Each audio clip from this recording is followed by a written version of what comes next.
நாடென்னும் போதினிலே இன்பத்தேன் வந்து பாயுது காதினிலே.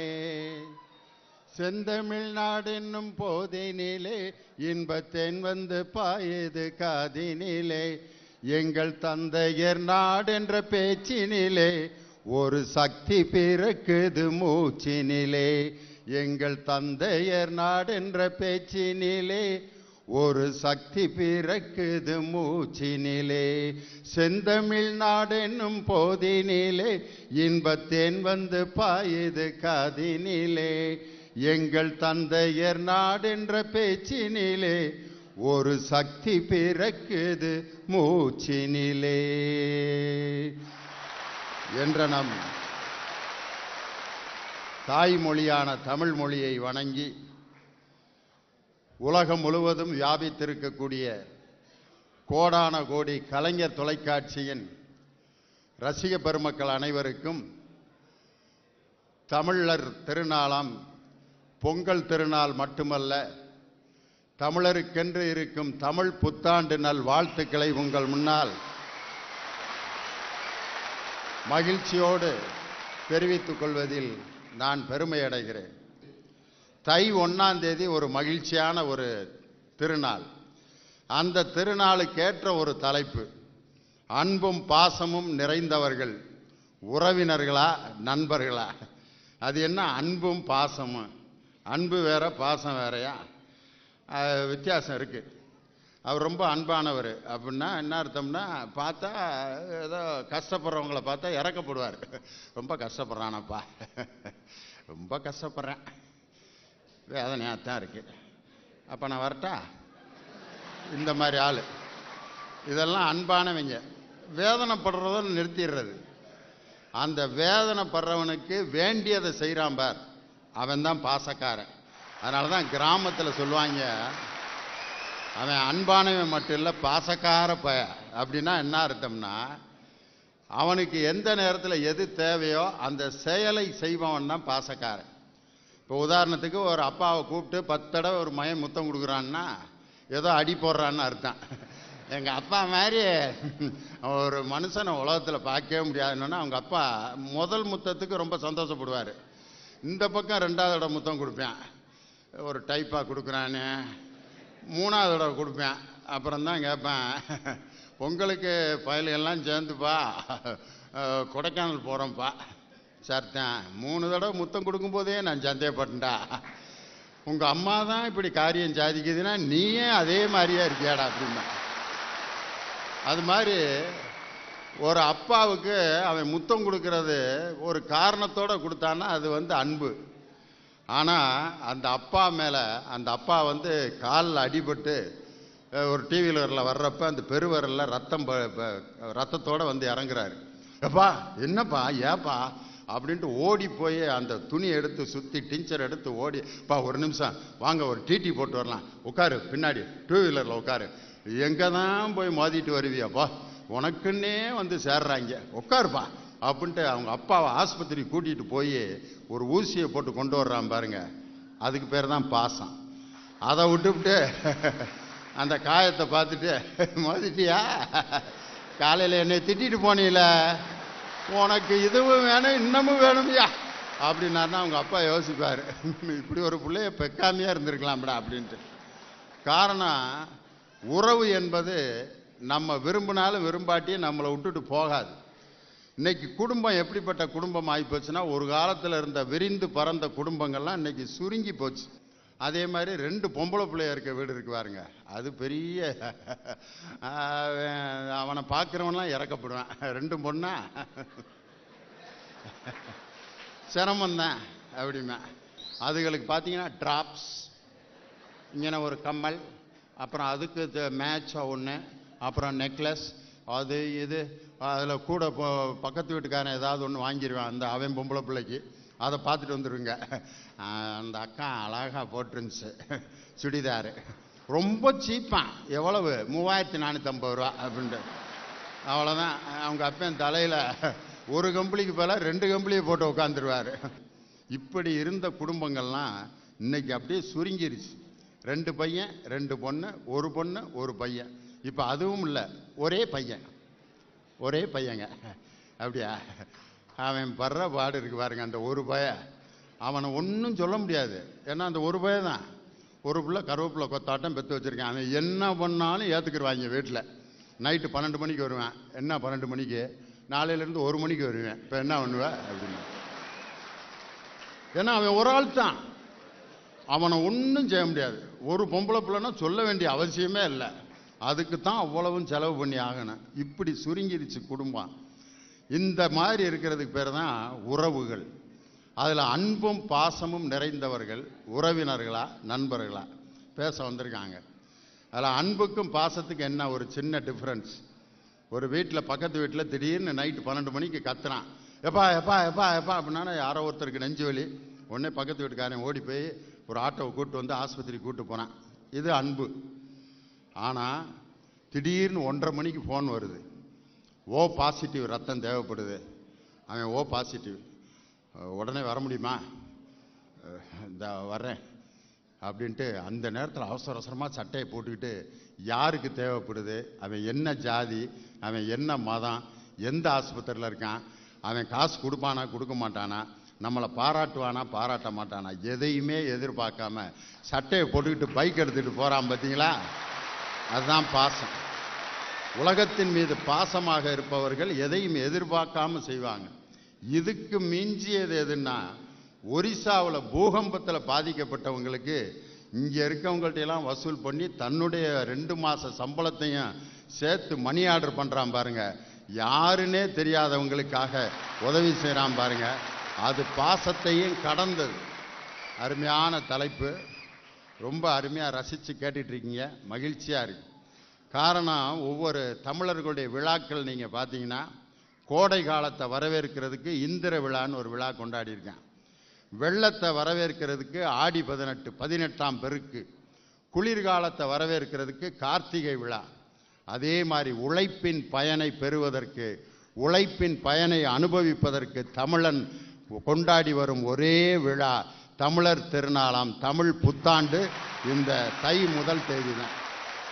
ஏன் இதை தமிழ் புத்தாண்டுன்னு சொல்கிறோம்? நிறைய பேர் சொல்லுவாங்க, இப்போ தானே ஜனவரி 1ஆம் தேதி ஒரு புத்தாண்டு கொண்டாடணும்ல, ஹாப்பி நியூ இயர். அது ஆங்கில புத்தாண்டு. ஆனால் இது தமிழ் புத்தாண்டுன்னு ஏன் சொல்கிறோங்கிற காரணத்தை எல்லாரும் தெரிஞ்சுக்கிறோம். காரணம், நம்ம வாழ்க்கையே காலையில் எப்போ தொடங்குது, நாள் தொடங்குறது எப்போன்னா காலைல 6 மணிக்கு தான். ஆனால் இங்கிலீஷ்காரனுக்கு 12 மணிக்கெலாம் தொடங்கிடும். தேதி 11ஆம் தேதி 12ஆம் தேதி எப்போ மாறும்னா 12/1க்கு 12ஆம் தேதி வந்துடும். ஆனால் அந்த நேரத்தில் யாராவது எந்திரிச்சு ஆஃபீஸுக்கு போகிறோமா? 12ஆம் தேதி ஆயிடுச்சு, 12:05க்கு கிளம்புடா ஆஃபீஸுக்கு அப்படின்னா பேய் பிடிச்சி அலைகிறாங்களா? 12 மணிக்கு ஆஃபீஸுக்கு போகிறாங்கன்னு. ஒரு நாள் உருவாகிறதே கதிரவன் உதயத்தை வைத்துத்தான் தமிழன் வாழ்ந்திருக்கான். சூரியன் உதிச்சிருச்சு, இன்னைக்கு இந்த நாள் தொடங்கி விட்டது அப்படின்னு அர்த்தம். ஒரு நாளின் தொடக்கத்தை நமக்கு அறிவிப்பதே சூரியன் தான். அதே மாதிரி ஒரு வாரத்தினுடைய முதல் நாள் ஞாயிறு. ஞாயிறு என்றால் சூரியன் என்று பொருள். அதனால் வாரத்தினுடைய தொடக்கமும் சூரியனை வைத்து தான் தொடங்குது. மாதம் எப்படி கணக்கிடப்படுதுன்னா, அமாவாசை பௌர்ணமி 15 நாள், அமாவாசை 15 நாள் பௌர்ணமி. அதுவும் சூரியனை வைத்துத்தான் மாதமும் கணக்கிடப்படுகிறது. நாளும் வாரமும் மாதமும். அதே மாதிரி வருடம் எப்படி கணக்கிடப்படுது அப்படின்னு சொன்னால், தட்சநாயனத்திலிருந்து உத்தராயணம். தட்சநாயனம்னா தெற்கிலிருந்து சூரியன் வடக்கே புறப்படுகின்ற நாள். அதில் தெற்கிலிருந்து புறப்படுகின்ற அந்த நாள் தான் தை 1. அப்போ சூரியன் தெற்கிலிருந்து புறப்பட்டு வடக்கு நோக்கி செல்கின்ற அந்த நாள் தான் திருவள்ளுவர் ஆண்டு. அதுதான் உலகத்தில் தமிழனுக்கு புத்தாண்டு. அதனால் ஞாயிறு சூரியனை வைத்து நாள், வாரம், மாதம், வருடம் அனைத்தும் கணக்கிட்டு வாழ்ந்தவன் தமிழன். அதனால தான் தை 1ஆம் தேதி தமிழனுக்கு புத்தாண்டு. இனிமேல் தை 1ஆம் தேதி தான் நம்ம எல்லாரும் புத்தாண்டு வாழ்த்துக்களை தெரிவிப்பதன் மூலம் நாம் தமிழர்கள் என்பதை நம்ம நிரூபிச்சு காட்டணும். உலகத்தில் அன்பு பாசம்ங்கிறது எந்த இடத்துல அப்படின்னா, 3 முக்கியமான ஆளுகளை நம்ம நேசிக்கணும். ஒன்று குழந்தைகள், இன்னொன்று முதியவர்கள், இன்னொன்று மாற்றுத்திறனாளிகள். இந்த 3 பேரும் தெய்வத்துக்கு சமமானவர்கள். குழந்தை எங்கேயாவது தப்பு பண்ணிட்டா நம்ம டக்குன்னு ஓங்கி அறைய மாட்டான்.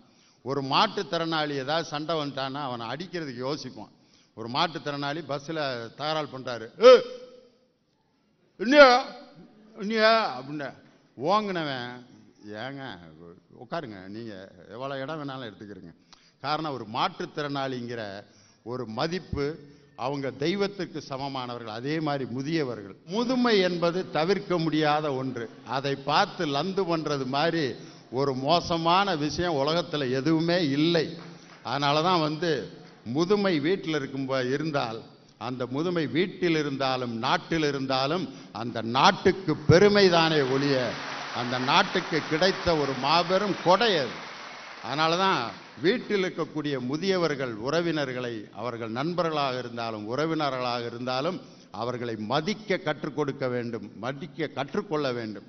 அப்படிப்பட்ட ஒரு நல்ல செய்தி இந்த தமிழ் புத்தாண்டில் உங்களுக்கு நான் சொல்லி, அருமையாக பேசுறதுக்கு 4 பேர் தயாராக இருக்கிறார்கள். அற்புதமான கலைஞர் தொலைக்காட்சியினுடைய கோடான கோடி ரசிக பெருமக்கள் இந்த நல்ல தமிழர் திருநாள், புத்தாண்டு திருநாள் அன்று ஆவலோடு இந்த தொலைக்காட்சியில் அமர்ந்திருக்கக்கூடிய கண்கொள்ளா காட்சிக்கு மத்தியில் அன்பும் பாசமும் நிறைந்தவர்கள் உறவினர்களா நண்பர்களா என்ற அணியில் உறவினர்களே என்ற அணியை துவக்கி வைத்து புதுகை கவிஞர் முத்து நிலவன் தனது கருத்துக்களை வழங்க மேடைக்கு வருகிறார்.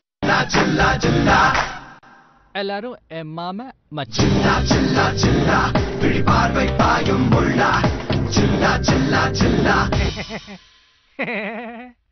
I'm very happy.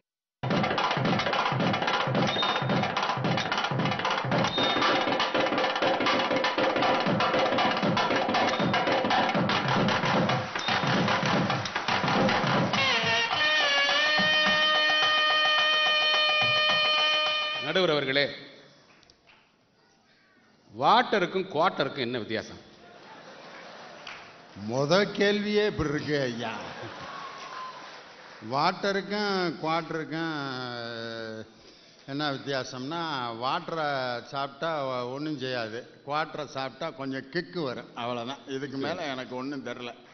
இதை நான் கொஞ்சம் எளிமையாக சொல்லவா? சொல்லுங்க. வாட்டருங்கிறது உறவினர்கள் மாதிரி, குவார்ட்டருங்கிறது நட்பு மாதிரி. குவார்ட்டர் இல்லாம மனுஷன் வாழ்ந்துடலாம், ஆனா வாட்டர் இல்லாம வாழ முடியாது. நடுவர் அவர்களே,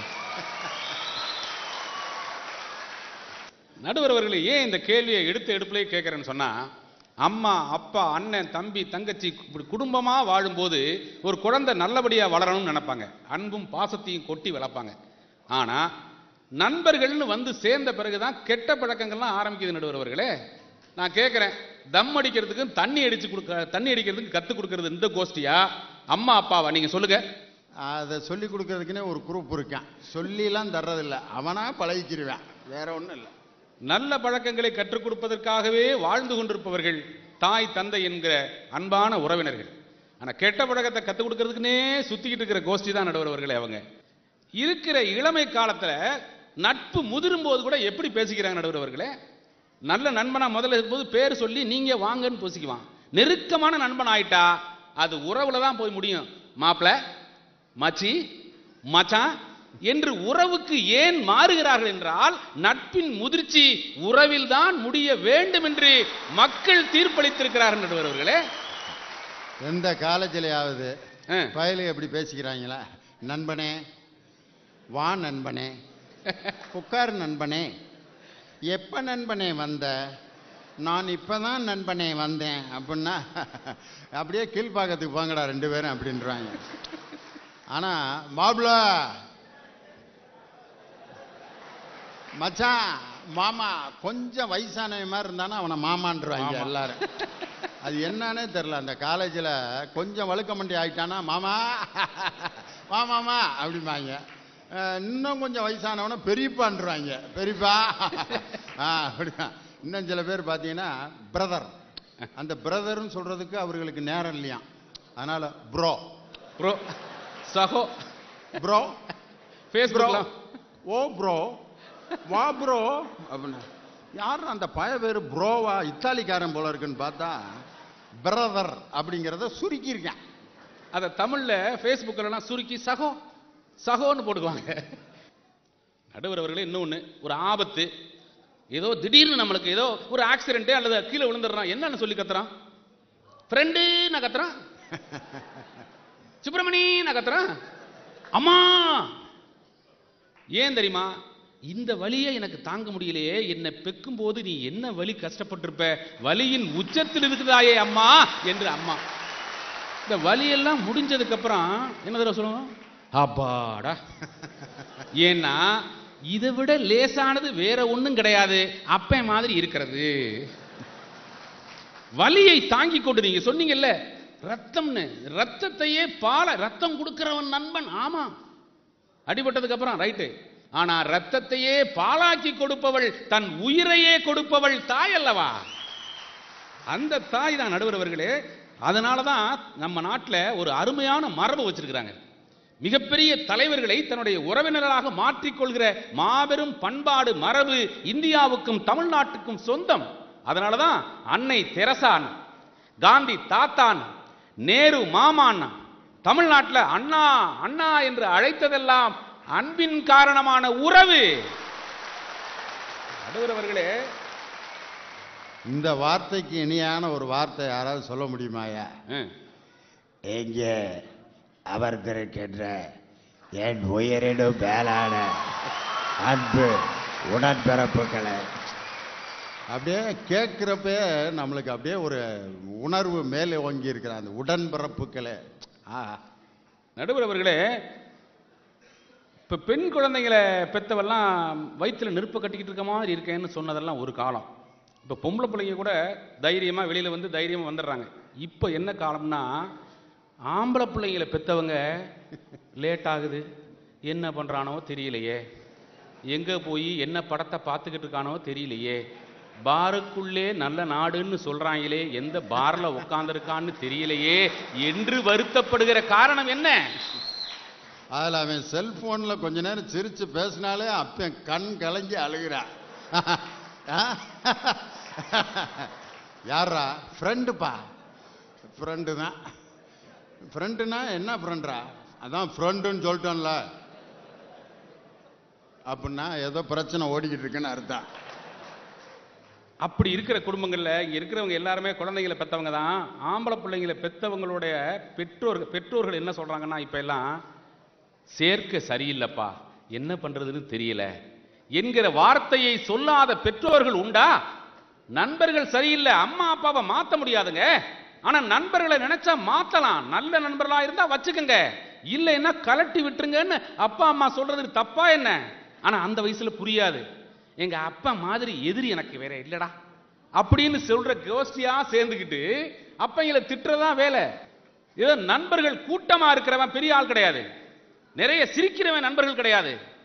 பாவலர் பெருஞ்சித்திரனார் சொல்லுவாரு, நகைப்பவர் யாவரும் நண்பர்களாகார், தொகைப்பெருக்கு என்பதும் தோழமைக்கு இல்லை, பகைப்பவர் யாவரும் பழகி இருந்தவர். நடுவர்களே, இந்த வார்த்தையை கொஞ்சம் நல்லா கவனிங்க. உங்களுக்கு யார் எதிரின்னு கேட்டா எங்கேயோ ரோட்ட போறவன் இல்ல, ஏற்கனவே பழகி இருந்தவன்.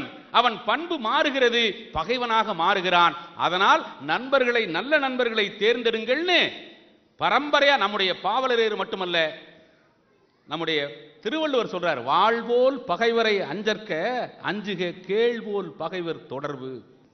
நண்பர்கள் எதிரியாக மாறுவதற்கு வாய்ப்பு இருக்குமானால் அந்த நட்பு என்றைக்கும் அவன் வாழ்க்கையை காப்பாற்றாது. நடுவர்களே, நான் அதிகம் பேச விரும்பவில்லை. ஒரே ஒரு சின்ன நிகழ்ச்சி. ராணுவத்தில் இருக்கிற ஒரு இளைஞனுக்கு போரின் போது முகம் சிதைஞ்சு போயிருது. சிதைஞ்சு போன முகத்தை பார்த்துட்டு பிளாஸ்டிக் சர்ஜரி பண்ணதுக்கு அப்புறம் அவன் முகமே மாறி போயிருது. இந்த முகத்தோட, அசிங்கமான முகத்தோட வீட்டுக்கு போக விரும்பாம அம்மாவுக்கு கடிதம் எழுதுறான். அம்மா, என் நண்பன் ஒருத்தன் வர்றான், அவங்கிட்ட உனக்கான பொருள்கள்லாம் கொடுத்து விட்டுருக்கேன்னு. ஆனா இவன் தான் போறான். அம்மாவுக்கு தெரிய வேண்டாம் நினைச்சு இவனே போறான். 2 நாள் இருந்துட்டு திரும்பி வந்து, அம்மா நான் தான் வந்திருந்தேன், ஆனா என் முகம் மாறி போனதுனால உனக்கு தெரியாம போச்சம்மா அப்படின்னு சொல்லப்ப அந்த அம்மா சொன்னாங்களாம், போடா கிறுக்கு பையில, நீ வந்தப்பவே நான் தெரிஞ்சுக்கிட்டேன்டா, ஏதோ ஒரு காரணத்துக்காக நீ முகத்தை காட்டாம இருக்கேன்னு தெரிஞ்சுக்கிட்டேன். எப்படிம்மா தெரிஞ்சுக்கிட்ட? உன் வேர்வை வாசத்தை வச்சு நான் தெரிஞ்சுக்குவேன்டா, கருவறையில் இருந்த வாசம் எனக்கு தெரியாதான்னு சொன்னான். இல்லம்மா என் முகம் மாறி போச்சுன்னு சொன்னதுக்கு அந்த அம்மா சொன்னா, இதுதான் தேசத்தின் முகம் என்று டால்ஸ்டாய் எழுதிய அற்புதமான சிறுகதை. நடுவர்களே, தாய் என்றைக்கும் தன் பிள்ளையை தவறாக நினைக்க மாட்டாள். தவறாக புரிந்து கொள்கிற நண்பர்களால் படுகிற பாடு சாதாரணம் அல்ல. இது தமிழர் திருநாளுக்கான நிகழ்ச்சி. பயிரை கூட உயிராக நட்பாக நம்முடைய உறவாக நினைத்தவனுங்க தமிழன். அண்ணன் தம்பி நாங்கள் உண்டு, என்ன வேண்டும் கேளம்மா. நடுவர் அவர்களே, இந்த பாட்டு தங்கச்சி கிட்ட பாடினதில்ல, அவன் வளர்த்த பயிரு கிட்ட பாடினதுங்க. தமிழன் பயிர் பச்சையோட பாடியிருக்கான். அண்ணன் தம்பி நாங்கள் உண்டு, என்ன வேண்டும் கேளம்மா, அறுவடை நாளே உந்தன் திருமண நாளம்மா, திருமண நாளம்மா. அறுவடை நாளை திருமண நாளாக பயிரோடு பேசுகிற, பயிரோடு பாசம் காட்டுகிற தமிழர்களுக்கு என்றென்றும் என்றென்றும் யாதும் ஊராக யாவரும் கேளிராக கொண்டிருக்கிற தமிழர்களுக்கு நிரந்தரமான அன்பும் பாசமும் தருவது உறவே உறவே உறவே என்று நீங்கள் தீர்ப்பளிக்க வேண்டுமாய் அன்பு சகோதரர் லியோனி அவர்களை கேட்டுக்கொண்டு விடைபெறுகிறேன். நன்றி, வணக்கம். நான் ஊன்னு சொன்னா 4 பேர் உன்னை உழுதுருவானுங்க. தம்பிங்கடா, அண்ணன்டா.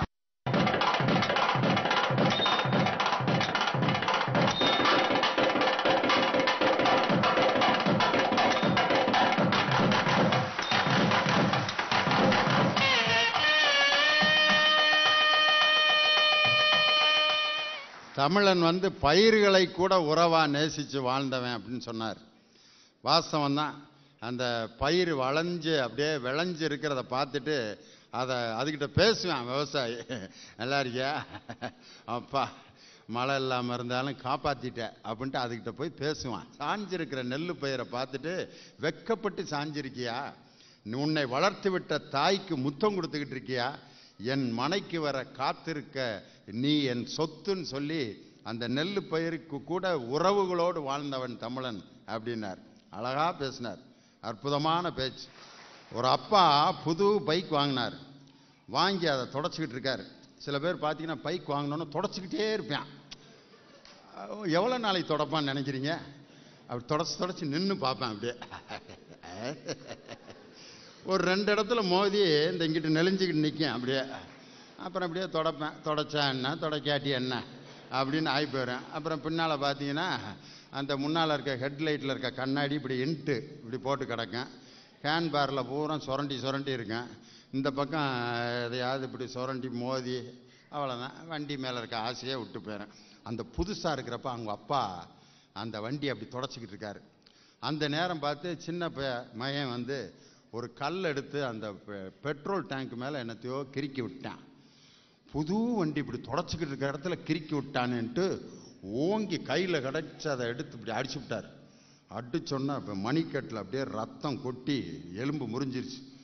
ஆஸ்பத்திரியில் கொண்டு போய் விட்டுட்டு, பிள்ளை எப்படி கோவப்பட்டு அடிச்சு விட்டோமே, இந்த வண்டியில் சும்மா ஒரு கிறுக்கிட்டான், அதுக்கு போய் பெத்த பிள்ளை இப்படி அடிச்சு விட்டோமே அப்படின்ட்டு திரும்ப வண்டிக்கிட்ட அப்படியே பார்த்து, இந்த வண்டியால் தானே என் பிள்ளைய அடித்தேன் அப்படின்ட்டு திருப்பி வண்டியை ஓங்கி இப்படி சுத்தியல் எடுத்து ஒடிக்க போயிருக்கான். அந்த நேரத்தில் மகன் பெட்ரோல் டேங்க்ல என்ன எழுதியிருக்கான்னு பார்த்தா, ஐ லவ் யூ டேடி அப்படின்னு எழுதியிருக்கான். அப்போ தான் பார்த்துட்டு, டே பாடாதி பயலை, இந்த வண்டியில் இருக்க பெயிண்ட்டுக்காக என் பிள்ளை எப்படி அடிச்சு விட்டோமேன்ட்டு அவன் மகன் எழுதுனதை தொட்டு ஒரு அப்பன் கும்பிட்டான் பாருங்க. இந்த பாசந்தாயா ஒரு மனிதனை வாழ வைத்து கொண்டிருக்கிறதை ஒழிய நட்புங்கிறது நமக்கு எப்பயாவது கிடைச்சா தான் உண்டு. உறவுகள் நமக்கு வேணான்னாலும் வேணும்னாலும் நம்மை விட்டு பிரியாதது உறவு தானே அப்படின்னு சொல்லி ரொம்ப அழகாக பேசினார், அருமையாக பேசினார் கவிஞர் முத்துநிலவன். வாங்க அதுக்கு பதில் சொல்லணும். கோவை தனபால் நண்பர்களே அப்படின்னு பேச வர்றாரு. உலகம் முழுவதும் வாழ்ந்து கொண்டிருக்கின்ற தமிழர்களுக்கும் தமிழச்சிகளுக்கும் எனது மனமார்ந்த தமிழ் புத்தாண்டு மற்றும் பொங்கல் வாழ்த்துக்களை தெரிவித்துக் கொள்கின்றேன். நடுவர் அவர்களே, நட்பு என்பது கண்களிலே தோன்றி கனவிலே முடிவது அல்ல, அது மனதிலே தோன்றி மரணம் வரை நீடிப்பதுதான் நட்பு.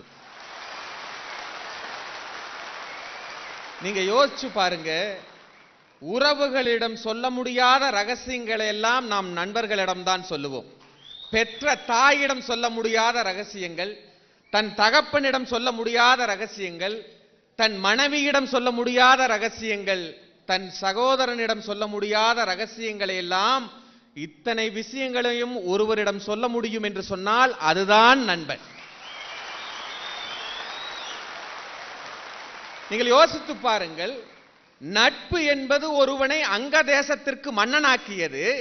அதே உறவு என்பது ஆற்றிலே நற்றாற்றிலே விடப்பட்டது. நீங்கள் எல்லாம் படித்திருப்பீர்கள் கர்ணன் வரலாறு. இதுதான உண்மை. நாங்க உறவுகளை குறை சொல்ல வரல.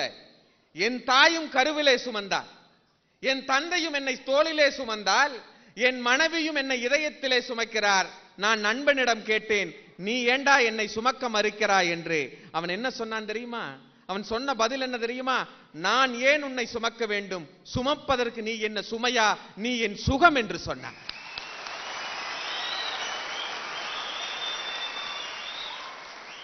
நீங்க யோசிச்சு பாருங்க, ஃப்ரெண்டுங்கிற வார்த்தையை பாருங்க. Free end, friend, free end. கடைசி வரைக்கும் எந்த சங்கடமும் சகோப்தமும் இல்லாமல் நம்முடைய மரணம் வரை நம்மோடு கூட வருபவன் யார் என்று சொன்னால் அவன்தான் நண்பன், அவன்தான் நண்பன். நீங்க கண்ணதாசன் ஒரு பாட்டு எழுதியிருப்பாருங்க. வீடு வரை உறவு, வீதி வரை மனைவி, காடு வரை பிள்ளை, கடைசி வரை யாரோனா. யாரோனா கேள்விக்குறி இல்லைங்க. வீடு வரை உறவு என்று சொன்னால் வீட்டிலே இருக்கின்ற தன்னை உறவை வெளிப்படுத்துகின்ற தாயும் தகப்பனும். வீதி வரை மனைவி என்று சொன்னால் நாம் உறவை ஆக்கி கொண்ட மனைவி. காடு வரை பிள்ளை என்று சொன்னால் தன்னால் உருவாக்கப்பட்ட உறவு. ஆனால் கடைசி வரை யாரோ என்று சொன்னால் யாரோ அவன். யாருக்கு பிறந்தவனோ, எங்கு பிறந்தவனோ, எங்கு இருந்தவனோ தெரியாது, அவன்தான் கடைசி வரைக்கும் என்று எழுதியிருக்கிறார். இதைத்தான் ஒரு கவிஞன் சொல்லுவான். கவிஞன் சொல்லுவான், கருவறையில் சுமந்த என் தாய் கூட என் இறுதி ஊர்வலத்தில் கலந்து கொள்ள மாட்டாள்.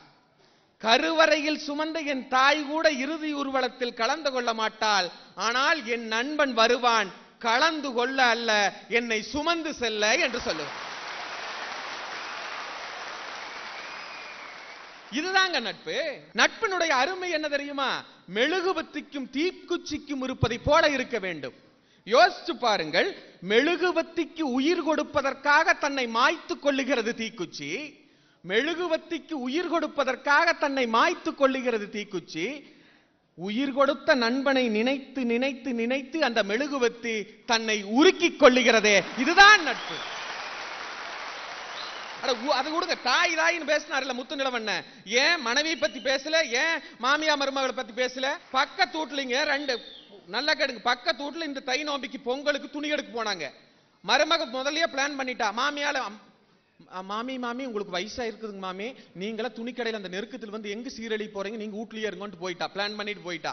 அங்க போய் 2 பட்டுச்சேலை எடுத்துக்கிறா. என்ன, ஒன்னு மருமகளுக்கு ஒன்னு மாமியாளுக்கு. என்ன பண்ணா, 1500 ரூபாய்க்கு ஒரு பட்டு புடவை, 5000 ரூபாய்க்கு ஒரு பட்டு புடவை எடுத்துட்டா. வீட்டுக்குள்ள நுழையும் போத என்ன பண்ண கெட்டிக்காரி மருமகோ 5000 ரூபாய் பில்ல கிழிச்சு 1500 ரூபாய் சேலையில் ஒட்டிட்டா. 1500 ரூபாய் பில் எடுத்து 5000 ஒட்டிட்டா. வீட்டுக்குள்ள நுழைஞ்சொன்னா சொன்னா, அத்தை எனக்கு விலை உயர்ந்து பட்டுச்சேலை எல்லாம் வேண்டாங்க, உங்க கலருக்கு இந்த எச்சி வளை பட்டு தான் நல்லா இருக்கு, கட்டிக்கிங்க தேனா. மாமியாகாரி கில்லாடி விட்டுருவாளா? நீ 30 வருஷம் சர்வீஸ், அந்த அம்மாளுக்கு 60 வருஷம் சர்வீஸ் இல்ல. மாமியார் சொன்னா, எனக்கு எதுக்குமா வயசான காலத்துல, எனக்கு அந்த 1000 ரூபாய் 1500 பட்டுச்சேலையே போதுமான்னு புடுங்கிட்டா.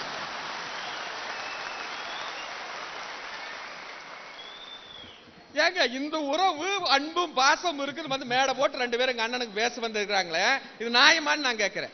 அட இது பரவாயில்ல, இது பரவாயில்ல. புருஷன் கூட போற தங்கச்சி வந்திருந்தாலும் கூட பரவாயில்ல. அவளோட தங்கச்சியா வர்றாப்புல அந்த 5000 ரூபாய் பட்டுச்சீலை காமிச்சு போட்டு தங்கச்சி கூட சொல்ற, தங்கச்சி தங்கச்சி 1500 ரூபாய்க்கு எடுத்த அருமையான பட்டுச்சீலைன்னு. அவளும் பார்த்துட்டு 1500 ரூபாய்க்கு இத்தனை பட்டுச்சீலை நல்லா இருக்குதா, நானும் போய் எடுக்கிறேன்னு போனா. நான் அந்த அம்மா கிட்ட கேட்டேன், ஏமா 5000 ரூபாய் சீலையை ஏன் 1500 ரூபாய்ன்னு சொன்னேன். அலைட்டும் அவ கடை கடையா, எவன் கொடுக்க போற இவளுக்கு அலைட்டுங்கிறா. ஆறு கூட போற தங்கச்சிய லோ லோ லோ லோன்னு கடையில் அலை விடுறது உறவு. ஏங்க நான் கேட்கிறேன், இதெல்லாம் ஒரு உறவுகள்னு வந்து அன்பும் பாசமும் நிறந்ததுன்னு சொல்லி இருக்கிறீங்களே, யோசித்து பாருங்கள். சென்னையிலே மெரினா கடற்கரையிலே எத்தனை பிச்சைக்காரர்கள் சுத்துகிறார்கள் தெரியுமா?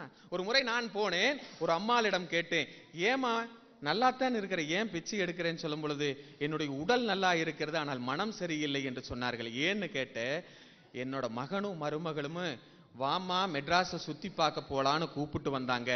கூப்பிட்டு வந்துட்டு என இங்கேயே விட்டுட்டு அபிபாட்டுக்கு போயிட்டாங்கன்னு சொல்றாங்களே. நீங்கள் சிந்தித்து பாருங்கள்.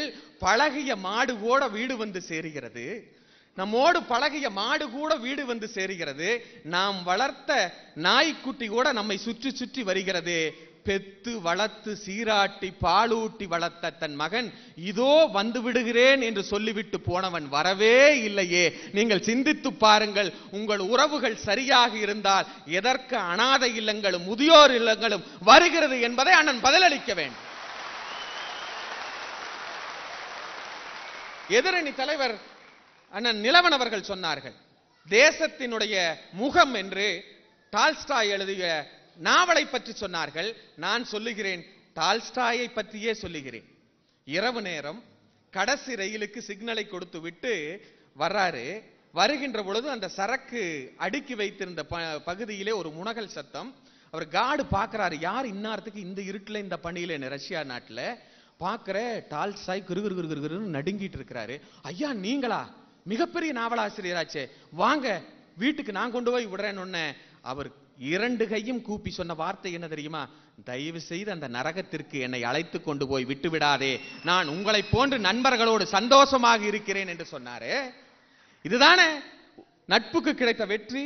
நண்பர்கள் என்றுமே கூட வருவார்கள். சொந்தக்காரர்கள் உறவுகள் சற்று வெளியே இருந்து எட்டி பார்க்கும். உறவுகள் போடுவது வேஷம், நண்பர்கள் காட்டுவது பாசம். நன்றி.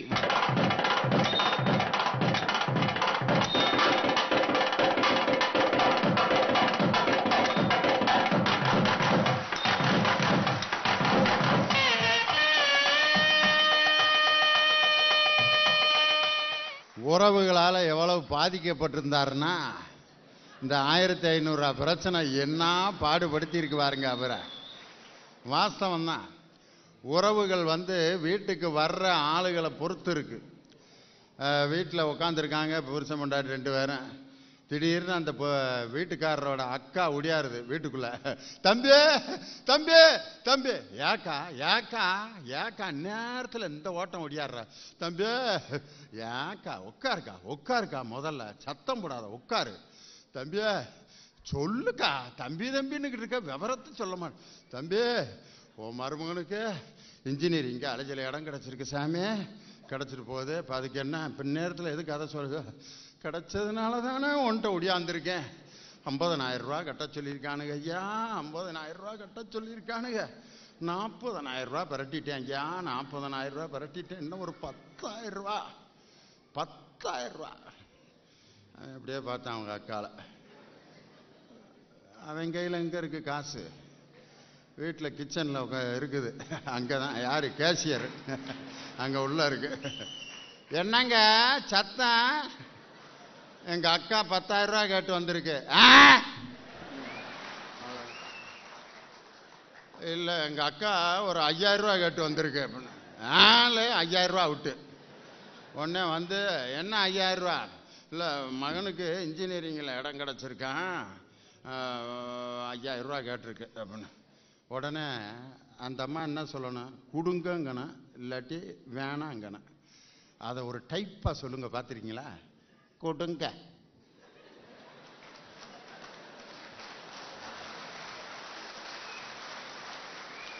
கொடுங்க கொடுங்க. ஏ கொடுங்கிறியா வேணாங்கிறியா? கொடுங்கன்னு தான் சொல்றேன். கொடுங்க கொடுங்க. இதுக்கு பேர் கொடுக்க சொல்றதாயா? அதுக்கு பேரு அவங்க அக்கா பார்க்குது, தம்பி உழப்பு இவ்வளவு கேவலமா இருக்குது இந்த வீட்டில். என்ன தம்பி போக்கா, ஏதாவது ஏற்பாடு பண்ணி நாளைக்கு ஏடிஎம்ல எடுத்து தரேன் போக்கா. அக்கா போன பிறகு கொடுங்க கொடுங்க, தூக்கி தூக்கி கொடுங்க வரவங்களுக்கெல்லாம். என்னையும் என் பிள்ளையும் தெருவில் விடுறதுக்கு தானே நீ இருக்க, வேற எதுக்கு இருக்க நீ? 3 வயசு பையன் கீழே படுத்திருக்கேன், அவனை அடிச்சு எழுப்புறா. எந்திரா, உங்க ஒப்பையும் போறேன் வர்றவங்களுக்கெல்லாம் அள்ளி கொடுத்துவிட்டு உடனே என்னையும் தெருவில் விட போறாரான். எந்திரி தூங்குறேன். மொகரே பாரு கிறுக்கு பைய உள்ள. அவன் எந்திரிச்சு இந்தா அப்பவே சொன்னல இந்த ஆளை கல்யாணம் முடிக்காதன்ட்டு. பிஞ்சு மனசுல நஞ்ச கலக்குறாயா. எதிர்பார்ப்புகளோடு இருப்பது தான் உறவுகள். ஆனா எதிர்பார்ப்பே இல்லாமல் இருப்பது தான் நட்பு அப்படின்னாரு. காலேஜில் எல்லாம் நீங்க பாருங்க, நம்ம வீடுகளில் அண்ணன் தம்பி 2 பேர் இருப்பேன். இவன் சோப்பை அவன் தொட விட மாட்டான், அவன் சோப்பை இவன் தொட விட மாட்டான். இவன் சட்டிக்கும் அவன் சட்டிக்கும் இடையில சண்டை நடக்கும். ஏன் சட்டிடாது குர்ரா அப்படின்னு 2 பேரும் ஆளுக்கு பாதி சட்டியாக இருக்கான். கடைசிக்கு 2 பேரும் போடாமையே போயிடுவாங்க. இது ஒன்று தான் துவைச்சிருந்துச்சு, அப்புறம் என்ன பண்ணுறது அப்படின்ட்டு ஜட்டிக்கு சண்டை போட்டு 2 ஜட்டி அப்படி பிச்சுக்குவாங்க. ஆனால் காலேஜில் நீங்கள் பாருங்களேன், அது ஒரு பேண்ட்டை எல்லாரும் போடுவேன். திங்கக்கிழமை இவன் போட்டிருப்பேன், அப்படியே பரிச்சு எழுதுகிற அட்டை மாதிரி இருக்கும் வேர்வையில். திருப்பி செவ்வாய்க்கிழமை அதே அவன் போடுவேன், திருப்பி புதன்கிழமை. பேண்ட்டை விடுங்க, ஜட்டி அது இந்த கலர்னு கண்டே பிடிக்க முடியாது. வாங்கினது ஒரு கலராக இருக்கும், அங்கே காய போடுறது இன்னொரு கலராக இருக்கு. 7 பேரும் போடுவாங்க அந்த ஜட்டியை. மாப்பிள்ள துவைக்க இருக்கட்டும்டா, நாளைக்கு துவைச்சிக்கலாம். 1 வாரம் ஆச்சுடா பரவாயில்லடா, அரிக்கிறப்ப உன்னை நினச்சிக்கிட்டே நான் பாட்டுக்கு இருப்பேன் அப்படின்னா. ஜாதி மதம் அம்புட்டையும் அந்த ஒரு ஜட்டி ஒரு ஹாஸ்டலில் காலி பண்ணுதியா, அவ்வளவு சந்தோஷமா இருப்பேன். வீடுகளில் இந்த அந்நியோன்யத்தை எங்கேயாவது பார்க்க முடியுமா? அதான் கேட்டார் அருமையா கவிஞர் தனபால். வாங்க கவிஞர் மதுக்கூர் ராமலிங்கம். மரியாதைக்குரிய நடுவர் அவர்களே, நம்முடைய அரங்கத்தை அற்புதமாக வடிவமைத்திருக்கிறார்கள். இங்கே பாருங்களேன், பழையபடி மண் அடுப்பு வந்துருச்சு, விறகு வந்துருச்சு. ஏன் தெரியும்ல, கேஸ் விலை இந்த மாதிரி ஏற்றினா அப்புறம் பழையபடி மண்பானைக்கு தான் போகணும். இப்பெல்லாம் வீட்டுக்கு திருட வர்றவங்க கூட டிவி எதையும் எடுக்கிறது இல்லை, சிலிண்டர் இருந்தால் தூக்கிட்டு போயிடுறாங்க. கொஞ்சம் திரும்பி பாருங்க நடுவர் அவர்களே, கொஞ்சம் முடிஞ்சா பாருங்க, இல்லைன்னா மக்கள் பார்க்குறாங்க. இந்த அரங்கத்தில் பாருங்களேன், உறவு எப்படி இருக்கு, நட்பு எப்படி இருக்குன்னு பாருங்களேன். உறவு அப்பா பிள்ளைக்கு சைக்கிள் ஓட்ட கற்றுக் கொடுக்குறாரு, இன்னொன்று அப்பாவும் அம்மாவும் சேர்ந்து இந்த உலகத்தை பாரடா மகளே அப்படின்னு சொல்லி தர்றாங்க. அந்த பக்கம் நட்பை பாருங்களேன், பயவைக்கு ஏதாவது தரையில் கால் ஊனி இருக்கா, எல்லாம் குதியாட்டம் போட்டுக்கிட்டு ஒன்றும் தரையில் நிற்க மாட்டேன். 4 பேர் சேர்ந்துட்டா என்ன செய்யறோம். அங்கேருந்து தனபால், நான் உண்மையிலே அழுதுட்ட நடுவர் அவர்கள். இன்னைக்கு தனபால் பேசின பேச்சை கேட்டு நண்பர் சொன்னானா, நண்பா நான் ஏன் சுமக்க வேண்டும், நீ சுகம் அல்லவா. நாங்களும் அதான் நடுவர்களை சொல்றோம், சுகமா இருந்தா தான் நண்பர்கள் இருப்பான், சுமையாக இருந்தாலும் அதை தூக்கி சுமப்பது தாயும் தந்தையும் தானே தவிர நண்பர்கள் இல்லை. இதுக்கு தான் வார்த்தைகளை கவனமா பேசணுங்கிறது. சுகமா இருக்கப்ப தான் கூட இருப்பேன், சுமக்கணும்னு முடிவு பண்ணனா அப்புறம் மாப்பிள்ள கிளம்பிடுவேன். அப்புறம் தனபால் சொல்றார், ஃப்ரெண்டுனா ஃப்ரீ எண்டா, இல்ல ஃப்ரைடே டே எண்டுன்னு அர்த்தம். ஃப்ரைடே எண்டில் தான் நண்பர்களே கூடுவாங்க. அன்னைக்கு அடிச்சு சனிக்கிழமை யார் மாப்பிள்ளன்னு கேட்பாங்க. இதான் ஏன் உறவு. நீங்க நடுவர்கள், நான் ஒரு கேள்வி கேட்கிறேன், இந்த எதுக்கு காதலிக்கிறாங்க பொதுவா? எதுக்கு காதலிக்கிறாங்களா, மனுஷன்னு பிறந்த அவன் காதலிச்சு தாயே ஆகணும், இல்லாட்டி அவன் மனுஷனே கிடையாது. கரெக்டு. இல்லை, எல்லா பறவைகள் கூட காதலிக்குது, மனுஷங்க தான் காதலிக்கிறாங்கன்னு சொல்ல முடியாது. இருந்தாலும் நடுவில் எதுக்கு காதலிக்கிறாங்கன்னா, காதல் என்கிற நட்பை மனைவி என்கிற உறவாக்கி கொள்வதற்காகத்தான் காதலிக்கிறார்களே தவிர கடைசி வரைக்கும் நண்பர்களாகவே இருப்போம்னு யாரும் சொல்றது கிடையாது. இங்க பாருங்களேன், எங்க உறவு இந்த கரும்பு மாதிரி நடுவர்களே. அப்பா திட்டுவாரு, திட்டினாதான் ஒரு அப்பன். அன்னைக்கு அப்பா திட்டினா சொல்றான், அப்பங்க பூரா டார்ச்சர் பண்றாங்கடா. ஒருத்தன் சொல்றான், all over the world offence பூரா இப்படி தாண்டா இருக்காங்க, அவங்கள பூரா வெப்பன்ஸ் வச்சு டீல் பண்ணணும்டா அப்படிங்கிறான் ஒருத்தன். இந்த உறவுங்கிறது கரும்பு மாதிரி, பார்க்கறதற்கு அப்பா திட்டும் பொழுது அம்மா திட்டும் பொழுது இந்த தோகை போல பார்ப்பதற்கு கசப்பாகத்தான் இருக்கும். ஆனால் அந்த உறவு முடிகிற பொழுது அது நிச்சயமாக அந்த மகளுக்கு மகனுக்கு இனிப்பைத்தான் தரும். அதுபோலத்தான் உறவு.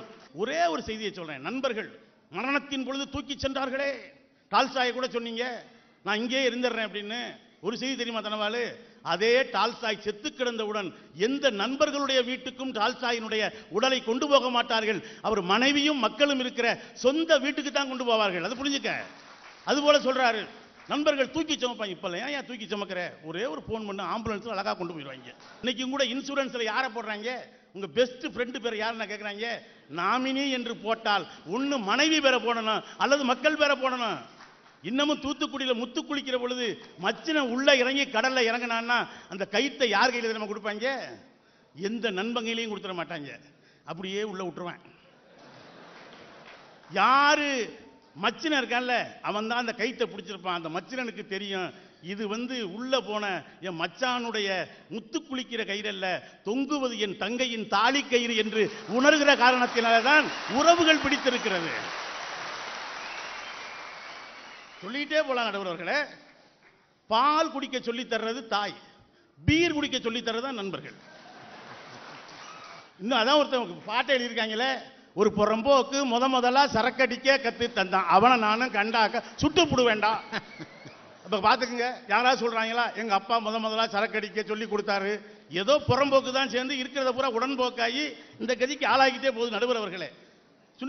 சொல்லலாம். உறவு, தாய் என்கிற உறவு அற்புதமான உறவுங்க.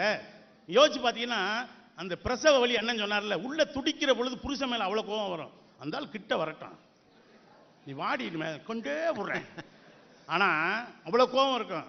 கடைசியா அந்த குழந்தை பிறந்து பக்கத்துல ஒரு பூ மாதிரி பூமியில படுத்து கிடக்கிறப்ப அந்த அப்பன் வந்து நின்ன உடனே புருஷ மூஞ்சியை பாக்குறா பாத்தீங்களா பொண்டாட்டி, அதுக்கு நிகரான ஒரு காவியம் உலகத்துல எதுவுமே கிடையாதுங்க. உலகத்திலே எப்ப தெரியுமா ஒரு முழு மனுஷன் ஆகிறான், எப்ப பேரன் பிறந்து தாத்தாவுடைய நெஞ்சில எத்துறானோ அப்பதான் மனித வாழ்க்கையே அர்த்தம் பெறுகிறது. யாழினிது குழலினிது என்பர் தம் மக்கள் மல்லை சொல் கேளாதவர்னா. இதைத்தாயா கவியரசு கண்ணதாசன் அழகா சொன்னா, காய்கறி வெட்டும் போதினிலே கை நீட்ட பிள்ளை இல்லை அப்படின்னு. எது தெரியுமா பிள்ளை, அம்மா அழகா காய்கறி நறுக்கும் பொழுது அம்மா அப்படின்னு கை நீட்டு, அதுக்கு வேணுமையா பிள்ளை என்கிற உறவு, தாய்க்கும் தந்தைக்குமான உறவு. அன்றைக்கு நீங்க தான் கூட்டு போனீங்க துபாய்க்கு. சென்னை விமான நிலையத்தில் ஒரு பெட்டியை வந்து அந்த கஸ்டம்ஸ் அதிகாரிகள் சந்தேகமா இருக்கு திறங்கன்னாங்க. உள்ள ஒன்றும் இல்லை, அந்த நண்பர் திறந்து காட்டினார். உள்ள பார்த்தீங்கன்னா ஒரு கிழிஞ்சு போன நைந்து போன ஒரு சேலைங்க. அதிகாரி கேட்டார், இதை ஏன் துபாய்க்கு கொண்டு வரேன்னு. அவர் சொன்னார், கடந்த முறை நான் ஊருக்கு வந்த பொழுது எங்கள் ஆத்தா இருந்தா, இப்போ செத்து போயிட்டா, நான் துபாய்க்கு போகிறேன், எனக்கு எப்பொழுது உடல் சரியில்லை என்று சொன்னாலும் எங்கள் அம்மாவினுடைய கதகதப்பிலே தான் படுத்து கிடப்பேன். இனிமேல் நான் யாரை நினைத்து படுத்து கிடப்பேன், நான் அங்கு போன பிறகு எனக்கு ஏதாவது உடம்பு சரியில்லைன்னா எங்க அம்மாவே என்னை அணைச்சு போத்துற மாதிரி நினைச்சு தாயா இந்த சேலை எடுத்துட்டு போறேன்னு சொன்னானே. இதுக்கு அற்புதமான உறவு எதுக்கே வரும்? நீங்க யோசிச்சு பாருங்களேன். அப்பன் படிச்சிருக்க மாட்டான், கை நாட்டா இருப்பான். ஆனா தான் பிள்ளைய முதல்ல பேண்ட் சட்டையை போட்டு இன்ஜினியரிங் காலேஜ் போகிற பொழுது அந்த வாசல்ல நின்று அது அழுகைன்னு சொல்றதா, சிரிப்புன்னு சொல்றதா, பெருமிதம்னு சொல்றதா, மகனே இந்த கை நாட்டு பரம்பரை இன்றோடு போகட்டும் என்று பார்க்கிறானே, அந்த அப்பனுக்கும் பிள்ளைக்கும் நிகரான ஒரு உறவு உலகத்தில் உண்டா? யோசிச்சு பாருங்க தயவு செய்து. சொல்லிக்கிட்டே போலாம். அதே போல தனபால் பலதை சொன்னார். நட்பு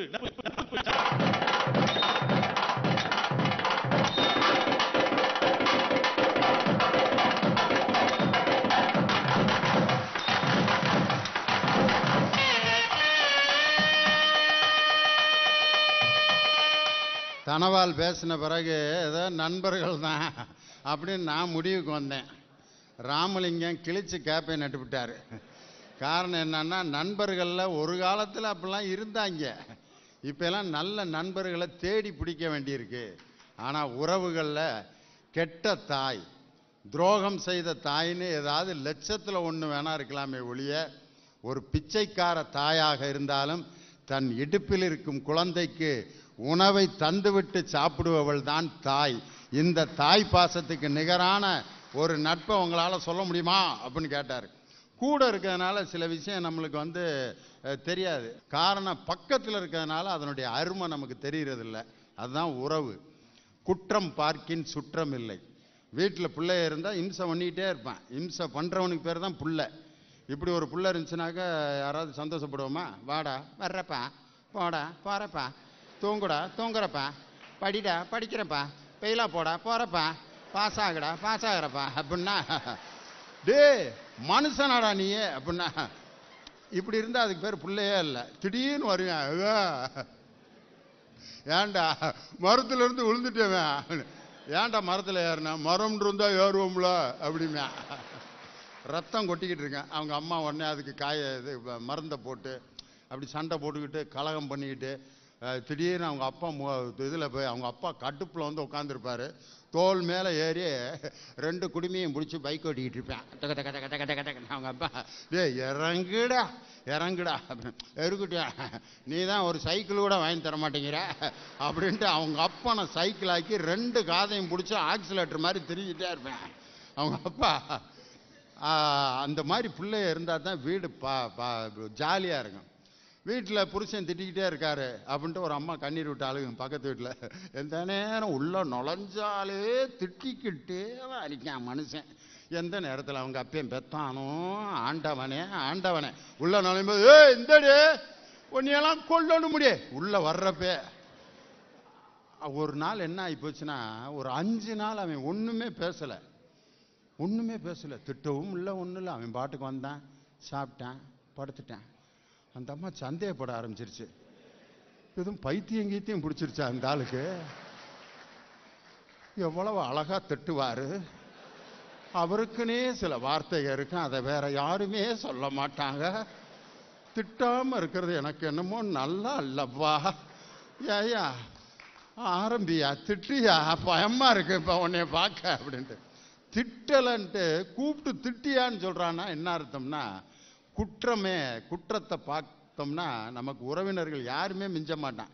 எல்லா பேரும் தப்பு பண்றவனா தான் இருப்பேன், தண்ணி போடுறவன் இருப்பேன், அசிங்கமா இருப்பேன், நக்கல் பண்றவன் இருப்பேன், வந்து ஏதாவது குற்றம் சொல்லிக்கிட்டே இருப்பேன். இந்த வீட்டை நீ இப்படி கட்டி இருந்திருக்கலாம் அப்படிமே, எப்படியோ கட்டிட்டேன்டா விட்றா விடமாட்டான். இது இந்த காரை இருக்குல்ல அதுக்கு பதிலாக நிச்சயமிட்டு விட்றா கட்டி முடிச்சுட்டேன் வருவேன். அவனை என்ன பண்ண முடியும், ட்ரெயினில் வர்றான், நமக்குன்னே கொரட்டை இன்ஜின் மாதிரி விடுவாங்க. அம்மா அப்பா அவனை என்ன பண்ண முடியும், எழுப்பி விடாதீங்கண்ணே அப்படின்னா சரி சாரி சார் அப்படின்னு திரும்ப படுத்து இன்னும் 5 மடங்கு சவுண்டோட விடுறான். வேற வழி இல்லை, சகிச்சு தான் இருக்கான். பக்கத்தில் நான் உட்காந்துருக்கேன், பட்டிமன்றத்தை பற்றி ஒருத்தன் திட்டி தீர்த்துக்கிட்டு இருக்கான் ட்ரெயினில். இந்த பட்டிமன்றம் பேசுகிறவங்களெல்லாம் உதைக்கணும்டா அப்படிங்கிறான். அவன்கிட்ட போய் நான் சட்டை பிடிச்சி அடிக்க முடியுமா அவனை, உதப்பியாடா நீ உதப்பியாடா அப்படின்னு ஒன்றும் செய்ய முடியாது. அவனை கேட்டுக்கிட்டே இருக்க வேண்டியதான். அவனுங்களுக்கெல்லாம் ரொம்ப ஏறிக்கிருச்சுடா, இப்போ அவனுங்க பேசுகிறது தான் நியாயம்னு பேசிக்கிட்டு இருக்காங்க அப்படின்ட்டு என்னை உட்கார வச்சுக்கிட்டே பேசிக்கிட்டு இருப்பேன். சகிப்புத்தன்மை இல்லாட்டி மனுஷன் வாழ்க்கையில் வாழவே முடியாது. உறவினர்களுடைய அந்த குற்றங்களை எப்படி சகிச்சு வாழ்கிறோமோ வாழ்ந்தால்தான் உறவுகள் நம்மளோட சேருமே ஒழிய, மனிதன் என்றாலே குறை உள்ளவன் தான். ஹியூமன் இஸ் டு எர் அப்படின்னா தவறு செய்வதற்காக பிறந்தவனே மனுஷன். அதனால தான் உறவுகள் தவறு செஞ்சால் அதை வெளியேற்ற முடியாது. அருமையாக பேசினார். வாங்க கவிஞர் இனியவன் நண்பர்களே அப்படிங்கிற அணியை நிறைவு செய்ய வருகிறார். நடுவர் அவர்களே, வாழையில வெப்பாங்க உப்பு, வாழ்க்கைக்கு தேவை நட்பு. இத பேசுறது அவங்க 2 பேரும் ரொம்ப தப்பு. அது திருத்திக்க சொல்லுங்க. வந்ததுல இருந்து அவர் எங்க நிலவண்ண சகோ லியோனி அவர்களே, அவர் என்ன வந்ததுல இருந்து உண்மையான பரிசுத்தமான மோசமான வார்த்தைகளா பேசிட்டு இருந்தாரா? நல்லா தானங்க பேசிட்டு இருந்தாரு. நட்பு என்பது இலக்கணம் என்ன தெரியுமா? இன்றைக்கு 91 வயது ஆனாலும் கூட தன்னுடைய குடும்பத்திற்காக உழைக்காமல் தன்னுடைய நண்பனுடைய சிலைக்காக வாதாடுகின்ற ஒற்றை தமிழனாக இருக்கின்ற டாக்டர் கலைஞருக்கும் செவாலியர் சிவாஜி கணேசனுக்கும் இருக்கின்ற நட்பு.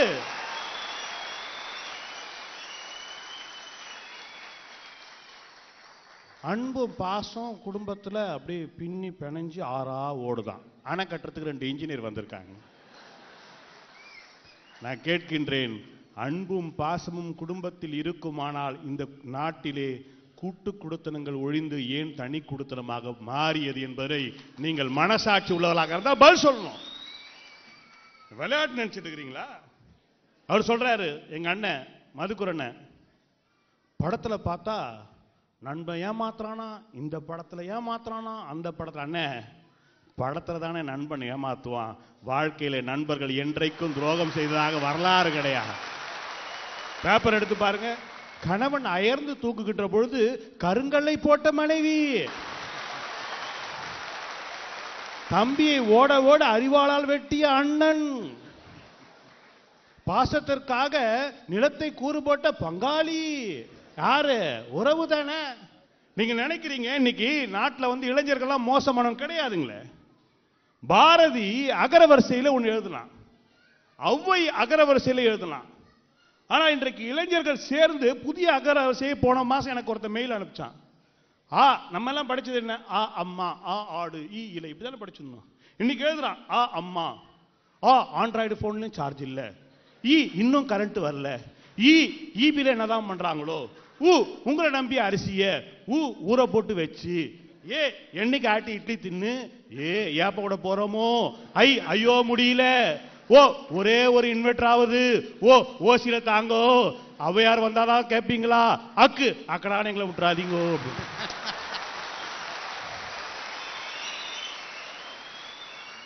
இப்படி ஒரு மாடர்ன் ஆத்திச்சூடியை எத்தனை நாள் உட்காந்து கற்பனை பண்ணி எழுதினாருன்னு தெரியல. அற்புதம்யா. நண்பர்கள் சந்தித்தால் சமூகத்திலே ஒரு தீர்வு கிடைக்கும். இன்றைக்கு காவல்துறை அதிகாரி என்ன சொல்றாரு தெரியுங்களா? பேஸ்புக் எல்லாம் கண்காணிப்போம், இவர்கள் எங்கே சேருகிறார்கள் என்று தெரியவில்லை, ஆனால் சேர்ந்து விட்டு மோசமான அரசாங்கத்திற்கு எதிராக குரல் கொடுக்க புறப்படுகிறார்கள் என்று கேட்கிறார்களே, இந்த நண்பர்களுக்குள்ள என்ன ஒரு மாமனா மச்சானா? அவர் சொல்றாரு, மாப்பிள்ளைன்னு கூப்பிடுறான், மச்சான்னு கூப்பிடுறான். அவன் எதுக்கு கூப்பிடுறான்? என் குடும்பத்தை கஷ்டத்தை வந்து பாடுறா, வாழ்க்கையே வெறுத்துறோன்றதுக்காக அவனையும் சேர்த்து இழுக்கிறான். உள்ள வந்தவனும் வெறுத்து போயிடுவான். அவர் சொல்றார், கார்ல் மார்க்ஸை பார்த்தீர்களா, ஜென்னியை பார்த்தீர்களா? நான் கேட்கின்றேன், இதே கார்ல் மார்க்ஸையும் ஜென்னியும் ஏங்கல்ஸையும் இந்த சமூகம், கார்ல் மார்க்ஸ் பெரியப்பா கார்ல் மார்க்ஸ் அவர்களே, பெரியம்மா ஜென்னி அவர்களே, சித்தப்பா ஏங்கல்ஸ் அவர்களே சொன்னாங்களா? இல்லை. ஒற்றை வார்த்தையிலே தோழர் கார்ல் மார்க்ஸ், தோழர் ஜென்னி, தோழர் ஏங்கல்ஸ் என்றுதான் உலகம் சொல்லுகிறது. ஆக நட்பு என்பது சாதாரண விஷயம் இல்லைங்க. குடும்பத்தில் நிம்மதியா இருக்க முடியுதா?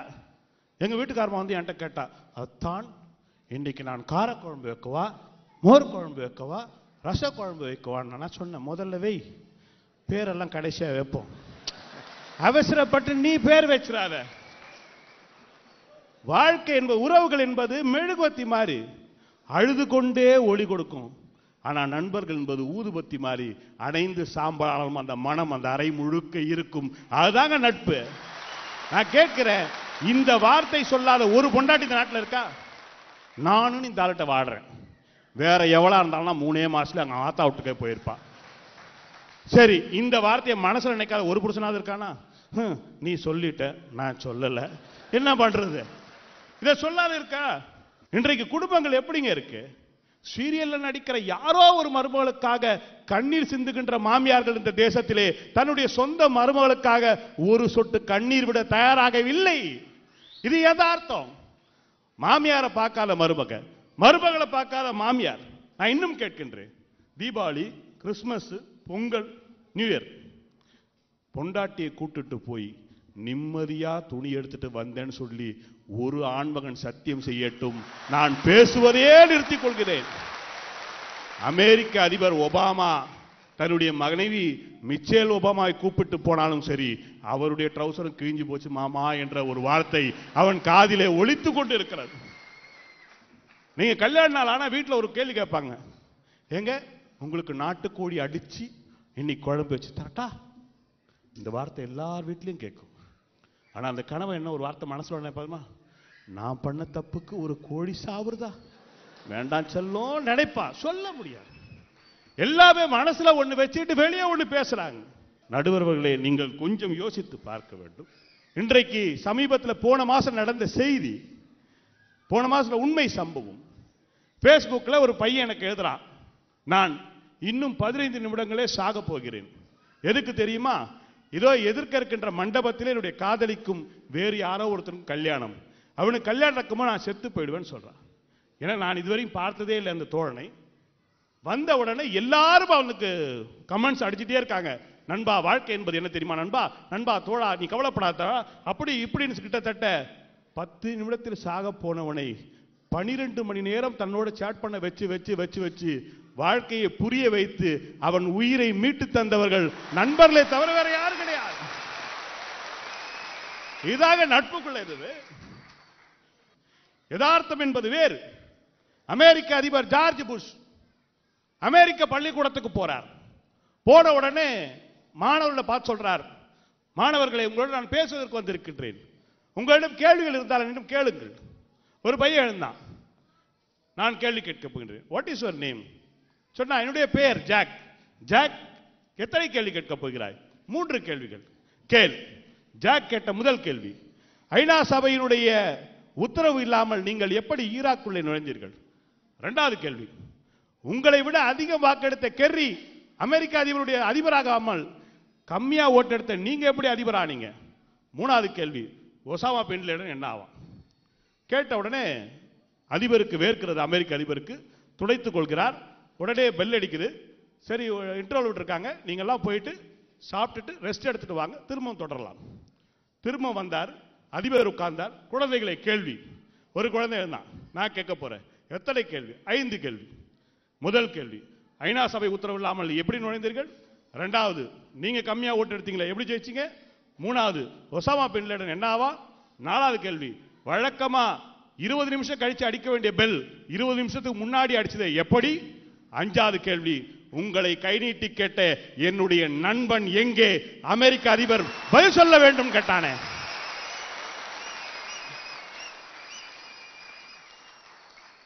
நட்பு என்று வந்துவிட்டால் அமெரிக்க அதிபர் மட்டுமல்ல, ஆண்டவனே இருந்தாலும் நண்பர்கள் கேள்வி கேட்டுக் கொள்வார்கள். ஒன்றை சொல்லி நான் நிறைவு செய்கின்றேன் நண்பர்களே, நீங்கள் வாழ்க்கையில ரொம்ப கஷ்டம் இருக்கு, தீர்க்க முடியாத பிரச்சனை இருக்குன்றா தயவு செஞ்சு கல்யாணம் பண்ணீங்க. ஏன்னா எல்லா பிரச்சனையும் சின்னதாயிடும், இந்த பிரச்சனை பெருசா இருக்கும். உங்களுடைய எல்லா பிரச்சனையும் சுருங்கி வாழ்க்கையில நீங்கள் சமாளிக்க முடியும் என்றால் கல்யாணம் கட்டிங்க. யாரோ ஒருத்தர் ரொம்ப பாதிக்கப்பட்டிருக்கார் என்பது நல்ல தெளிவாக தெரிகிறது. நடுவர் அவர்களே, தோழர் திண்டுக்கல் லியோனி அவர்களே, உலகம் முழுக்க இருக்கின்ற மக்களுடைய நட்பை பெற்ற நடுவர் அவர்களே, நல்ல தீர்ப்பு வழங்குங்கள். நாளைய சமுதாயம் உங்களை பாராட்டும் என்று கூறி அனைவருக்கும் தமிழ் புத்தாண்டு வாழ்த்துக்களை கூறி விடைபெறுகிறேன். நன்றி, வணக்கம்.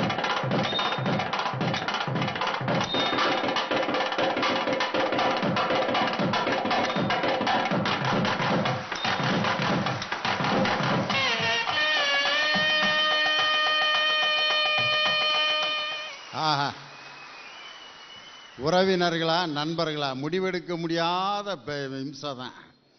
என்ன காரணம்னா, உறவுகளை நம்ம எப்பயாவது ஒரு தடவை அழைச்சாதான் அதுக்கு பேர் மதிப்பு.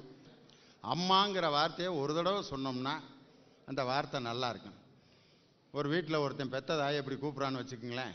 அம்மா வாமா, போமா, இல்லைம்மா, ஆமாம்மா, அம்மா சாப்பாடு போடுமா, போட்டு அதை ஊட்டி விடுமா, அப்புறம் குழம்பு ஊற்றுமா, சோறை எடுத்து வைமா, அம்மா சோறுமா எடுத்து வைமா, வாமா போமா. அப்படின்னா ஏண்டா டே, அம்மான்றதுக்கு ஒரு அளவு வேணாமாடா, இப்படியே ஒரு வாக்கியத்துக்கு 50 தடவை அம்மான்னு ஏண்டா சொல்கிற அப்படின்னா, அப்போ தானே நீ எனக்கு ஏதாவது நல்லது செய்கிற. டே, பெத்த தாய் அப்படி நினைக்காதரா, அதெல்லாம் வேற அம்மாடா, அதெல்லாம் வேற அம்மாடா அப்படின்ட்டு அந்த அம்மா சொல்லியிருக்கு. பெத்த தாயை ஒரு நாளைக்கு ஒரு தடவை அழைச்சா கூட பெத்த பிள்ளை அந்த அம்மான்னு கூப்பிட்ற அந்த ஒலிக்கு அவ்வளவு சந்தோஷமா அம்மா மரியாதை கொடுக்கும்.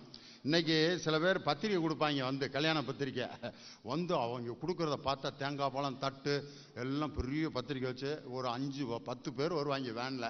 அண்ணே, அண்ணன் தலைமையில தான் நீங்கள் எல்லாம் இந்த கல்யாணத்தையே நடத்தக்கூடாதுன்னு முடிவு பண்ணியிருக்கோம்னே அப்படின்ட்டு வச்சு எல்லாம் எடுத்து வச்சு பணம் பார்க்கலாம் வச்சு கொண்டு போவேன். நம்ம இவ்வளவு மரியாதையாக நம்மளை கூப்பிட்டானே அப்படின்ட்டு ரொம்ப சிரமப்பட்டு வீட்டில் இருக்க பிரச்சனையெல்லாம் விட்டுவிட்டு அவன் வீடு பார்த்தீங்கன்னா அந்த கல்யாண ஊர் எங்கேயோ கிடக்கும் மலையில் போய் நடந்து போய் அங்கே போனால் கூப்பிட்டவன் அந்த மண்டபத்திலே இருக்க மாட்டேன். இந்த இப்படியே பார்ப்பாங்க, எங்கடா நம்மளை கூப்பிட்டவனை ஆளவே காணா அப்படின்ட்டு நம்மளாம் உட்காந்துருப்போம். பொண்ணு மாப்பிள்ளை எங்கப்பா, கோயிலுக்கு நல்லடி மிதிக்க போயிருக்காங்க, வருவாங்க. உட்காந்து உட்காந்து உட்காந்து உட்காந்து பார்க்குதுக்கு குரூப்பு. திடீர்னு சாப்பாடு போட்டாச்சு வாங்க, மண்டபம் பூரா காலி ஆயிடுச்சு. நான் மட்டும் இன்னும் ஒரு 15 பேரும் உட்காந்துருக்கான். அந்த 15 பேர் யாருன்னு பார்த்தா சொந்தக்காரங்க. என்ன காரணம்னா, அவனும் போயிட்டாக்க வெறும் மண்டபத்தை பொண்ணு மாப்பிள்ளை பார்ப்பாங்களேன்ட்டு சாப்பாடுற ஆளுக பூரா ஃப்ரெண்ட்ஸுங்க. ஏன்னா இப்போ கல்யாணத்தில் தலையை காட்டுறதுன்னு ஒரு பேர் வச்சுருக்கான். பத்திரிக்கை வச்சுட்டான், தலையை காட்டிட்டு அப்படி வந்துடுறேன் அப்படின்னா என்ன அர்த்தம்னா அட்டண்டன்ஸ் போடுறது. அப்படித்தான் இன்னைக்கு எல்லா பேரும் கல்யாணத்துக்கு போயிட்டு இருக்கான். ஆனால் உறவினர்கள் பாருங்கள், காலையில் முடிஞ்ச கல்யாணத்துக்கு மத்தியானம் வரைக்கும் உட்காந்து சாப்பிட்டு போவாங்க. உறவுகள் நம்மளை விட்டு என்றைக்குமே பிரியாது. குலமா குணமான்ட்டு KS கோபாலகிருஷ்ணன் டைரக்ஷனில் வந்த ஒரு படம். அதில் ஜெய்சங்கரும் சிவாஜி கணேசனும் அண்ணன் தம்பியாக இருப்பாங்க. ஃபைனல் கிளைமேக்ஸ், சொத்தை எல்லாம் 2ஆக பிரிச்சுருவாங்க. பிரித்த அண்ணன் தம்பி புரியா அப்படின்ட்டு வீட்டில் இருக்க அவ்வளோ டாக்குமெண்ட் எல்லாம் அப்படி குமிஞ்சு கிடக்கும். சிவாஜி கணேசன் அண்ணன் இப்படி உட்காந்துருப்பார்.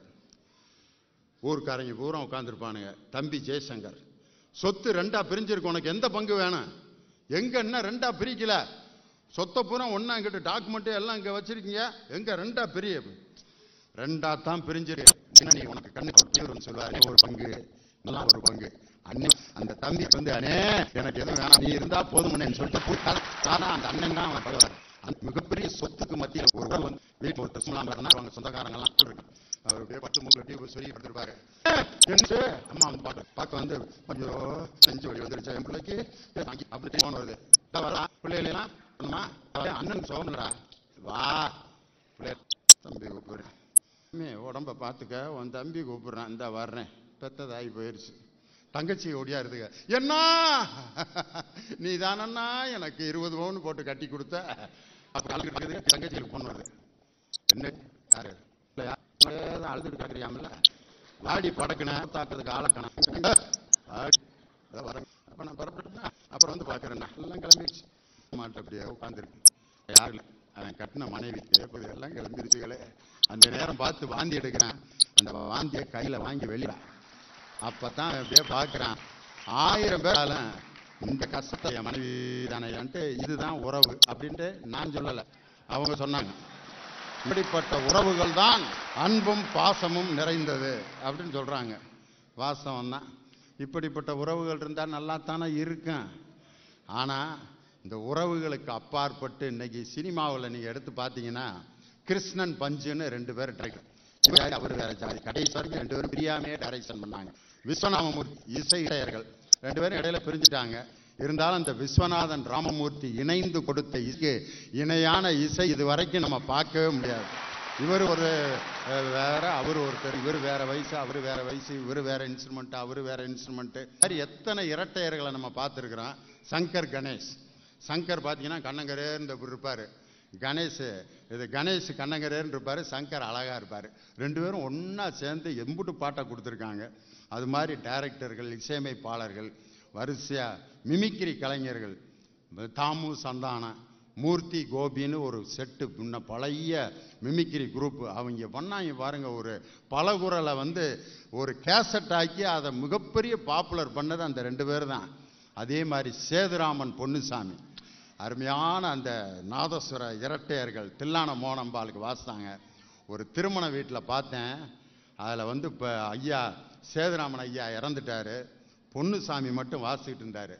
நான் போய் பார்த்துட்டானே, எப்படின்னே இருக்கீங்க அப்படின்னு அப்படி கண்ணை தொடச்சிட்டு, ஒரு கை மட்டும் நாதஸ்வரம் ஊதிக்கிட்டு இருக்கு லியோனி, என்னையால் வாசிக்கவே முடியல. அண்ணன் கூட வாசித்து பழகுனது, ஒரு கை மட்டும் நாதஸ்வரம் ஊதுறத உண்மையிலே கேட்டோன்னே அந்த 2 பேருக்கு இருந்த அந்த அற்புதமான அந்த நட்பு இருக்கு பார்த்தீங்களா, அந்த நட்புக்கு இணையான ஒரு விஷயத்தை இது வரைக்கும் நம்ம பார்க்க முடியாது. இன்னைக்கு நீங்க பாருங்க, ஒரு பூட்டு உடைக்கணும், அந்த பூட்டை உடைக்க முடியல, சுத்தியலை வச்சு ஓங்கி அடிக்கிறான், தெரிச்சிருது பூட்டு. ஆனா சாவி சீக்கிரம் திறந்துருது பூட்டை. சுத்தியலும் சாவியும் பேசிக்கிருச்சு. ஆமா, இந்த பூட்டை நீ இவ்வளோ பெரிய ஆளா இருந்தாலும் கஷ்டப்பட்டு தானே உடைக்கிற, ஆனா நீ தூண்டா இருந்துக்கிட்டு படக்குன்னு திறந்துடுறிய அப்படின்னு. அப்ப சாவி சொன்னிச்சு, நீ வெளியிலிருந்து பூட்டில் வேலை செய்கிற, நான் பூட்டினுடைய உள்பகுதியில் நான் இறங்கி வேலை செய்கிறதுனால தான் ஒரு நிமிஷத்தில் நான் அதை திறக்க முடியுது. நண்பன் என்பவன் யார் என்று பெற்றிடம், தந்தையிடம், அண்ணனிடம், தம்பியிடம், நண்பர்களிடம் கொள்ள முடியும். கலந்துக்கு வரைக்கும் வாழ்ந்துகிட்டு இருக்கு. 70 ஆண்டு கால அன்பழகன் என்ற இணையான ஒரு உலக அரசியலில் சொல்கின்ற அளவிற்கு 75 ஆண்டுகள் ஒரே அரசியல் கொள்கையில் வாழ்க்கக்கூடிய 2 வெவ்வேறு ஜாதி, விதமான படிப்பு, இருவரும் வெவ்வேறு விதமான சேர்ந்தவர்கள். ஆனால் 75 ஆண்டு காலம் அந்த நட்பு நீடித்திருக்கிறது என்று சொன்னால் இதுதான் நட்பினுடைய மிகப்பெரிய வலிமை. காரணம், நட்பு எப்படி வேணாலும் மாறும். அது வந்து விற்கிறதுக்கு பயன்படும், பனிக்கட்டி மாறிச்சுனாக்க ஒத்தனம் கொடுக்க பயன்படும், பானங்கள் தயாரிக்க பயன்படும். ஆவியா மாறிச்சுன்னா அது வந்து மூக்கில் ஏதாவது சளிகளி பிடிச்சுனா உறிஞ்சிக்கிறோம். 3 நிலைகளில் நீர் எப்படி பயன்படுதோ அதே மாதிரி ஒரு நண்பன் இன்னொரு நண்பனுக்காக தன் நிலையை மாற்றிக்கொள்பவன் யார் என்று பார்த்தால் உறவினர்களை விட நண்பர்கள் தான், நண்பர்கள் தான், நண்பர்கள் தான் என்று சொல்லி, நண்பர்கள் தான் உறவுகளாக மாறக்கூடிய வாய்ப்பு இருக்கிறது என்று சொல்லி, அன்பும் பாசமும் நிறைந்தவர்கள் உறவினர்களை விட நண்பர்களே நண்பர்களே நண்பர்களே என்று சொல்லி, உலகில் மிகப்பெரிய பணக்காரன் யார் என்று சொன்னால் மிக நல்ல நண்பர்களை பெற்றவன் தான் சிறந்த பணக்காரன் என்று சொல்லி, நல்ல நட்போடு வாழ்வோம். ஜாதி மதத்திற்கு அப்பாற்பட்ட நட்பு, ஜாதி மதத்திற்கு அப்பாற்பட்ட தமிழன் என்ற உணர்வு நமது நட்பை பலப்படுத்தும் என்று சொல்லி, அன்பும் பாசமும் நிறைந்தவர்கள் நண்பர்களே நண்பர்களே என்று சொல்லி, இந்த தை திருநாள் தமிழர் புத்தாண்டு திருநாள் வாழ்த்துக்களை கோடான கோடி கலைஞர் தொலைக்காட்சியின் ரசிக பெருமக்களுக்கு வழங்கி உங்களிடமிருந்து விடைபெறுகிறேன். நன்றி, வணக்கம்.